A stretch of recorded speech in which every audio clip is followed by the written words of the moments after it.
Right, so yesterday Parliament failed yet again to pass an important law to keep it in line with the constitutional requirements, and that is the two-thirds gender law. This has obviously become quite a heated conversation in the country. But just in case you're thinking, okay, so here we are again, waiting to see what happens in February 2019, how far have we come? So let's take a look at the road. Since we promulgated the Constitution in 2010, well, the journey to see just how we would get a working formula started in the year 2011. And by the time we got to the year 2011, this was what happened. The late Honorable Mutula Kilonzo was the first to kickstart the process. He developed the first bill, which is the Constitution of Kenya Amendment Bill. It was to provide for a post-election nomination of such women necessary to meet that principle, but this bill lapsed without being debated. Come 2012, the election in 2013 was looming, and this was the election that was to enact the Constitution.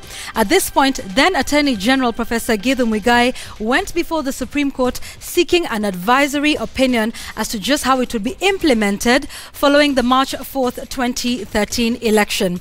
I want you to take a look at the ruling that was made by the Supreme Court, and it reads in part, "We are of the majority opinion that legislative measures for giving effect to the two-thirds gender principle should be taken by August 2015.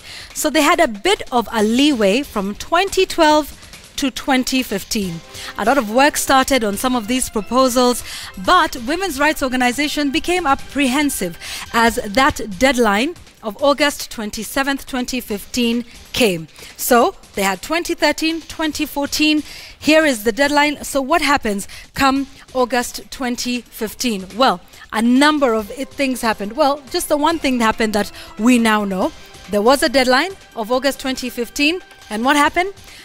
Parliament was unable to make the numbers of 233, that magic number that you've been hearing about all week. But interestingly, this is what they were able to do. They took a bit of a loophole, kicking the can down the road. Now, they were then able to forward this by another year, extending that. And this is part of Article 261(2). That states in part that all of the legislation to enact the Constitution were to be passed within 5 years, but allowed an extension of 1 year. This is what is interesting at this point. They were unable to raise the 233 members to pass the law, but were suddenly able to find the 233 members to extend the deadline by another year. So it goes to August 2016. But what happens again in August 2016? That was a very busy year. Come that date, again, Parliament failed to pass this law a second time.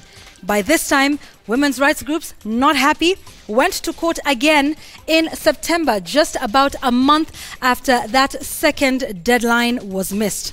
Now, they were seeking the High Court's interpretation of whether Parliament was constituted in the right manner.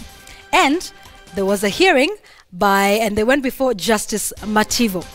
He made his ruling in March of 2017. Now, by that time, he had quite a bit of some interesting things to say. Let's take a look at what his findings were. They were quite detailed. He said Parliament had failed in its constitutional and legal duty to pass the gender law. He said that failure violated the rights of women and the Constitution, and asked Parliament to pass the law in 60 days. This is the interesting one. He said, should Parliament fail to do this, that any Kenyan can petition the Chief Justice, and we'll get to this, to advise the President to dissolve Parliament. This is according to Article 261(7). Now, in actual fact, this need not happen, but he thought for emphasis to put it in law. In fact, the Chief Justice can take judicial notice on his own of this matter. And this is where this is interesting. This part of the law is very prescriptive. It says the Chief Justice shall advise the President, and the President shall dissolve the House. There is no leeway with that law. But what happened?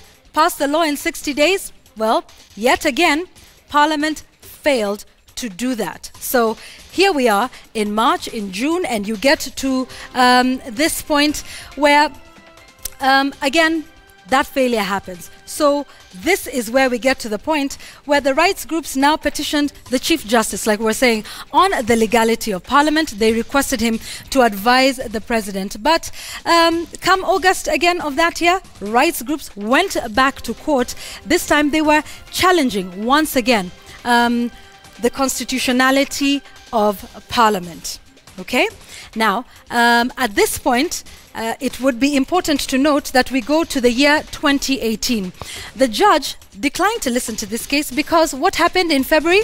Well, they kick-started the process yet again to be able to give that opportunity. So the judge said, you know what, hold on. He will hear the case in January 2019 to allow Parliament to see if this was something that they would be able to do, enacting that new law. But what happened? You know that this happened yet again yesterday. Parliament again failing to pass the law, postponing this to February next year because they failed to again reach that magic number of 233. Now remember, that court case is up again for hearing in January 2019. So that could possibly happen before this matter comes up again in Parliament. It's been a long road. It's been 8 years. What happens going forward? What happens in February? Is this a law that will eventually pass? We'll be discussing this and much more with my gang a little later on. That is the road to the gender law. It looks like it'll be a much longer road ahead.